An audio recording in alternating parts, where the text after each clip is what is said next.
نحمده ونصلي على رسوله الكريم أما بعد فأعوذ بالله من الشيطان الرجيم بسم الله الرحمن الرحيم اللهم صل على سيدنا ومولانا محمد النبي الأمي وعلى آله وصحبه وبارك وسلم تسليما كثيرا كثيرا يا رب صل وسلم دائما أبدا على حبيبك خير الخلق كلهم هو الحبيب الذي ترجى شفاعته لكل هول من الأهوال مقتحم.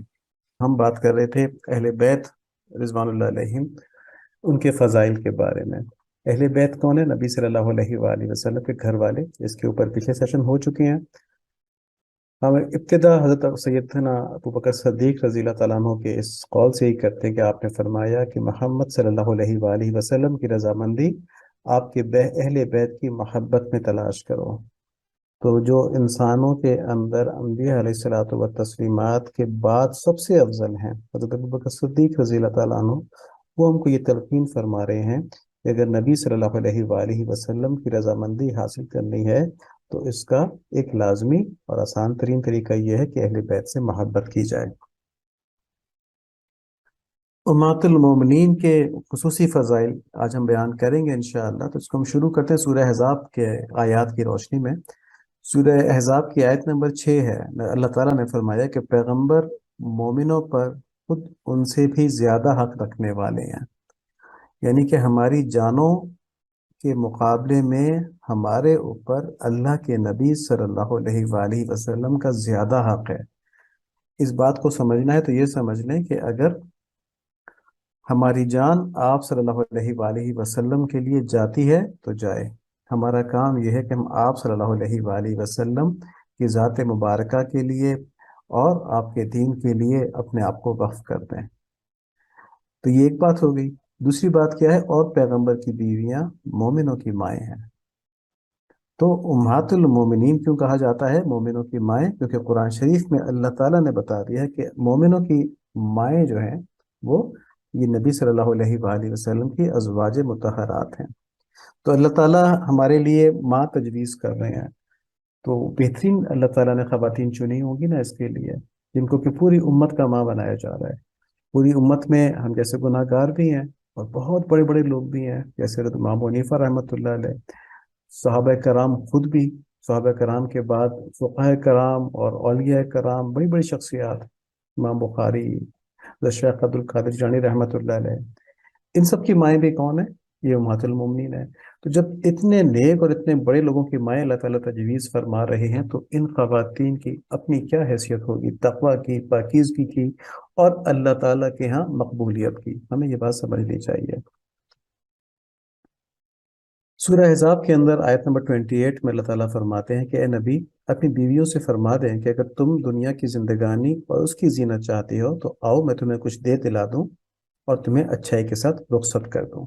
تو یہاں پر اللہ تعالیٰ نے آنے والی پوری امت کے سامنے ایک دلیل رکھ دی، ایک ایویڈنس رکھ دیا کہ اللہ تعالیٰ فرماتے ہیں کہ میں نے تو ان کو آپشن دے دی کہ اگر یہ نبی صلی اللہ علیہ وآلہ وسلم سے الگ ہونا چاہیں تو نبی صلی اللہ علیہ وآلہ وسلم ان کو دنیا کی کچھ چیزیں دے کے، مال و متاع دے کے، ان کو طلاق دے کے الگ کر دیں، اور اگر یہ نبی صلی اللہ علیہ وآلہ وسلم کو دنیا پہ پریفر کریں تو اگر تمہاری مراد اللہ اور اس کا رسول اور آخرت کا گھر ہے، یہ آیت نمبر 29 ہے، پچھلی 28 تھی، یہ 29 ہے، اس کی فوراً بعد کی سورہ احزاب میں اللہ تعالیٰ فرماتے ہیں کہ اگر تمہاری مراد یعنی تمہارا مقصد، تمہاری خواہش اللہ تعالیٰ اور ان کے رسول صلی اللہ علیہ وآلہ وسلم اور آخرت کا گھر یعنی جنت ہے، تو یقین مانو کہ تم میں سے نیک کام کرنے والیوں کے لیے اللہ تعالیٰ نے بہت زبردست اجر رکھ چھوڑے ہیں۔ ٹھیک ہے، تو دو آپشنز دی گئی ان کو کہ یا دنیا لے لیں، تو دنیا میں بھی مسلمان تو وہ رہیں گی، نبی صلی اللہ علیہ وآلہ وسلم کی زوجیت سے نکل جائیں گی، مسلمان رہیں گی، ان کو دنیاوی نعمتیں بھی کچھ دے دی جائیں گی، تو اگر اس میں خوش ہیں تو ٹھیک ہے۔ اگر نبی صلی اللہ علیہ وآلہ وسلم کے ساتھ رہنا ہے، دنیاوی نعمتوں کا خیال بھی لے کے نہیں آنا پڑے گا۔ یہ جائز کی بات ہو رہی ہے، ناجائز پہ تو ویسے ہی نہیں آنا تھا نا انہوں نے، کیونکہ وہ تو صحابیات تو تھیں، تو ہم تو کہتے ہیں صحابی ساری پاکیزہ تھے۔ تو جائز دنیا کو بھی یہ کہہ دیا کہ ان کی خواہش نہیں رکھنی، ٹھیک ہے، تم نبی صلی اللہ علیہ وآلہ وسلم کے ان سے محبت رکھو، ان کی رضا کی خواہش رکھو، اگر ایسا کرو گی تو اللہ تعالیٰ نے تمہارے لیے زبردست اجر رکھ چھوڑا ہے۔ اب ایک بات سمجھیں کہ ان آیات میں اللہ تعالیٰ نے ازواج مطہرات کو اختیار دے دیا تھا، یا تو جنت نبی صلی اللہ علیہ وآلہ وسلم اور اللہ تعالیٰ کو رکھ لیں اپنی نظر کے سامنے، اپنی ہر چیز کے اوپر غالب رکھ لیں، اپنی ہر خواہش کے اوپر غالب رکھ لیں. کہ اگر دنیا چاہتی ہے کہ دنیا میں آرام سے رہیں، آسائش سے رہیں، امیروں کی طرح رہیں، ٹھاٹ باٹ سے رہیں، تو پھر وہ عام و مومن عورتوں کی طرح رہیں گی، اور نبی صلی اللہ علیہ وآلہ وسلم کو طلاق دے کر انہیں کچھ دنیاوی مال و متاع دے کر اپنے زوجیت سے الگ کر دیں گے. ٹھیک ہے، تو اس پہ ہماری ماؤں نے کیا فیصلہ کیا؟ انہوں نے کہا کہ دنیا کی کوئی اہمیت نہیں ہے، اور وہ نبی صلی اللہ علیہ وآلہ وسلم کی زوجیت کو پریفر کرتی ہیں ہر چیز کے اوپر.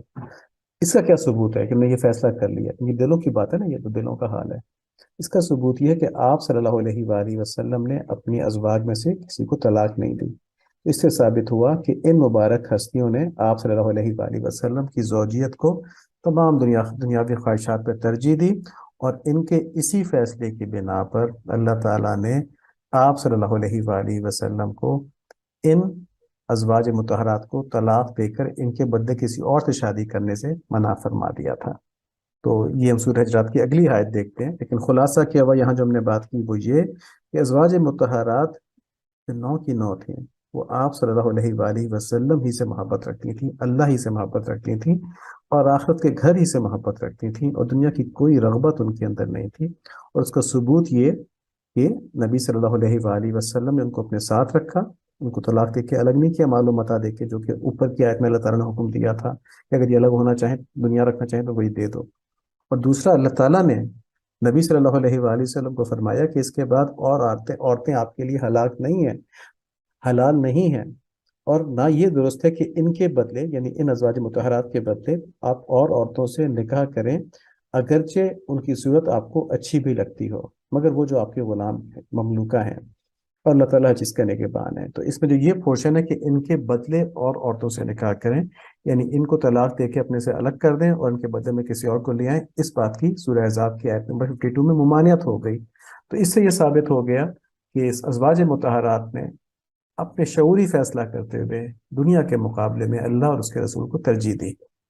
ٹھیک ہے، تو یہ ثبوت ہو گیا اس چیز کا، کیونکہ پھر اللہ تعالیٰ نے جو ہر چیز کو جانتے ہیں، فرمائے نا اللہ تعالیٰ ہر چیز کے نگہبان ہے، ہر چیز کو جانتے ہیں، تو انہوں نے یہ کہہ دیا کہ اب آپ نے ان کو طلاق نہیں دینی، کیونکہ ان کے ساتھ طے یہی ہوا تھا کہ اگر یہ دنیا کو پریفر کرتی ہیں تو ان کو الگ کر دیا جائے گا، اگر یہ آخرت کو، اللہ کو، ان کے رسول کو پریفر کرتی ہیں تو پھر یہ آپ کی زوجیت میں رہیں گی اور ان کے لیے بہت زیادہ اجر ہے. تو یہاں پہ اس بات کے اوپر مہر لگ گئی، سند آ گئی. اب اس آیت سے ہمیں یہ بھی معلوم ہوتا ہے کہ آپ صلی اللہ علیہ وآلہ وسلم کے ازواج مطہرات اللہ تعالیٰ کی طرف سے چنی ہوئی تھیں. تو اللہ تعالیٰ نے کسی اور سے شادی کرنے سے، ان کو طلاق دے کر، ٹھیک ہے، ان کو بدلنے سے منع فرما دیا. ٹھیک ہے، اور قرآن شریف کی آیات ازواج مطہرات کی پاکیزگی کی گواہ ہیں. اب ہمیں دیکھا نا ان آیتوں کو کہ اللہ تعالیٰ نے ان کو اپنے نبی صلی اللہ علیہ وآلہ وسلم کے ساتھ رہنے کے لیے پسند فرما لیا، اور ہم آگے دیکھیں گے کہ ان کو پاکیزہ کر دیا. تو اب ان کے خلاف کوئی بات کرے، توبہ توبہ، مطلب سوچ بھی نہیں سکتا آدمی. ایک بہت ہی بڑی بدبختی ہے یہ کہ جو آپ صلی اللہ علیہ وآلہ وسلم کے حرم کا بھی لحاظ نہ کرے، ان قرآن شریف کی آیات کا بھی لحاظ نہ کرے، بس جو منہ میں آئے بکتا چلا جائے. اللہ تعالیٰ ایسے گمراہ لوگوں میں ہونے سے ہم سب کو محفوظ فرمائے، اور جو لوگ اس گمراہی کے اندر مبتلا ہیں، اللہ تعالیٰ ان کو ہدایت نصیب فرمائے اور اس وبال سے ان کو نکال لیں. اللہم آمین. یہاں پر اس بات کو نوٹ کر لیں کہ ہم قرآن شریف کی آیات سے یہ بات ثابت کر رہے ہیں کہ جو لوگ امہات المومنین کے اوپر تہمت لگاتے ہیں، الزام لگاتے ہیں، وہ اتنے بڑے گناہ کے اندر مبتلا ہیں کہ ہم سوچ بھی نہیں سکتے. ٹھیک ہے، اور ان کی اتنی زیادہ سخت دل ہے ان کا کہ وہ نبی صلی اللہ علیہ وآلہ وسلم کے حرم کی پاسداری بھی نہیں کر رہے. ان کا دل اتنا زیادہ سخت ہے کہ قرآن شریف کی ان آیات کو بھی چھٹلا رہے ہیں، جس میں اللہ تعالیٰ نے یہ فیصلہ کر دیا کہ اب یہ آپ کی ازواج ہیں، ان کے بدلے آپ نے کسی اور سے شادی نہیں کرنی. یہ ان کے اوپر الزام لگا رہے ہیں. اللہ تعالیٰ میں محفوظ فرمائے. انہی کے فضائل میں سورہ احزاب کی آیت نمبر 32 ہے کہ اے نبی صلی اللہ علیہ وآلہ وسلم کی بیویوں، تم عام عورتوں کی طرح نہیں ہو. تو یہاں پہ بھی اللہ تعالیٰ نے تخصص فرما دیا کہ تمہاری خاص حیثیت ہے. اگر تم پرہیزگار رہنا چاہتی ہو، یعنی تمہاری پرہیزگاری کا لیول بڑا اونچا ہے، ٹھیک ہے، اگر تم اس کو قائم رکھنا چاہتی ہو، اس کا تقاضا یہ ہے کہ تم کسی اجنبی شخص سے نرم لہجے میں بات نہ کرو تاکہ اس کے دل میں بیماری ہونے کی وجہ سے کوئی امید نہ پیدا ہو جائے۔ بیماری دل میں کیا ہوتی ہے کہ آدمی کو نہ دین کا ہوش ہو، نہ حرمت کا ہوش ہو، نہ ادب کا ہوش ہو، بس دنیاوی خیالات اس کے ذہن میں ہو، تو کہیں وہ امہات المومنین کے بارے میں بھی کوئی غلط رائے نہ قائم کر لے۔ تو اس کے لیے اس سے کہا گیا کہ سب سے سخت انداز میں بات کریں تاکہ یہ بیمار لوگ ہیں یہ کہیں کوئی غلط بات نہ سوچ لیں۔ اور ان کے مطابق سخت بات کرنے سے کیا ہے کہ جو بات لین دین کی کرنی ہے، جو ضابطے کی بات کرنی ہے وہ کرو ضرور، لیکن سخت انداز میں ذرا۔ اور تمام مومنین عورتوں کو بھی پھر یہی حکم ہوا۔ اس آیت کی تفسیر میں، تفسیر مظہری میں لکھا ہے کہ نبی صلی اللہ علیہ وآلہ وسلم کے زوج ہونے کی حیثیت سے امہات المومنین کو خاص فضیلت حاصل تھی جو کسی اور عورت کو امت کی نہیں حاصل تھی، اور اس حیثیت سے ان کا خاص رتبہ ہے جس پر کوئی اور نہیں پہنچ سکتا۔ یہ جو ہے نا کہ نبی صلی اللہ علیہ وآلہ وسلم کی بیویوں تم عام عورتوں کی طرح نہیں ہو، تو اس کا یہ مطلب لکھا ہے تفسیر مظہری کے اندر۔ اور سورہ احزاب کی آیت نمبر 31 ہے کہ اور تم میں سے جو کوئی اللہ اور اس کے رسول کی فرما برداری کرے گی اور نیک کام کرے گی ہم اسے اجر بھی دوہرا دیں گے اور اس کے لیے بہترین روزی تیار رکھی ہے۔ تو یہاں پر تھا نا تم میں سے جو ایسا کرے گی، تو جب انہوں نے یہ فیصلہ کر لیا تھا، پچھلی آیتیں ہم نے دیکھی ہیں، تو اس میں یہ تھا کہ انہوں نے اس چیز کو آپٹ کر لیا تو اب ان کے لیے اجر بھی دوہرا ہے۔ ٹھیک ہے جی، جب انہوں نے نبی صلی اللہ علیہ وآلہ وسلم کے قدموں میں رہنا پسند فرما لیا، اس کو دنیا کے مقابلے میں زیادہ ترجیح دی، تو ان آیات سے ثابت ہوا کہ اب ان کے لیے دوہرے اجر کا وعدہ ثابت ہے۔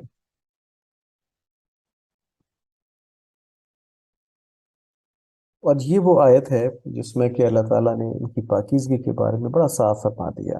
سورہ احزاب کی آیت نمبر 33 ہے، اور اپنے گھر میں قرار سے رہو اور قدیم جاہلیت کے زمانے کی طرح اپنے بناؤ سنگار کا اظہار نہ کرو، یعنی اپنی زینت نہ دکھاؤ۔